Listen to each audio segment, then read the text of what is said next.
D'un sommet à un autre, les chefs d'État et de gouvernement africains se sont réunis ce samedi 28 mai, cette fois-ci pour le sommet extraordinaire de l'Union africaine sur le terrorisme et les changements anticonstitutionnels de gouvernement en Afrique. D'ores et déjà, le continent continue d'être le théâtre d'une prolifération de groupes terroristes qui menacent la paix et la sécurité, ainsi que l'intégrité des États où ils opèrent.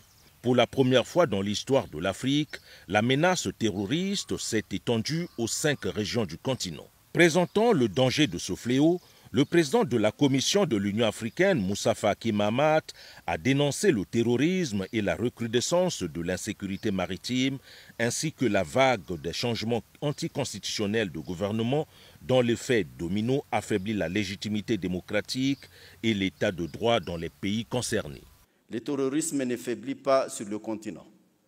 D'abord, en raison d'une insuffisante solidarité africaine avec les pays victimes du terrorisme, mais aussi en raison du non-respect de nos propres engagements. Je ne citerai que le cas de la Force africaine en attente, qui depuis sa création n'est pas encore totalement opérationnelle. Sur cette question, reconnaissons-le, la volonté politique a fait défaut.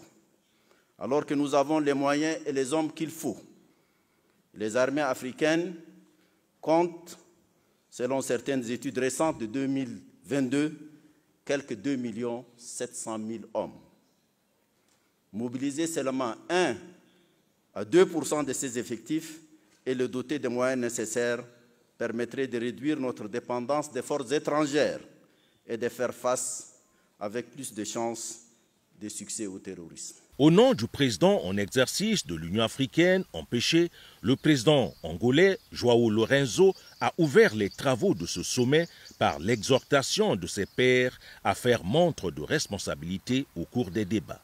Après la plénière, les chefs d'État ont immortalisé leur rencontre avant de se retirer pour un huis clos.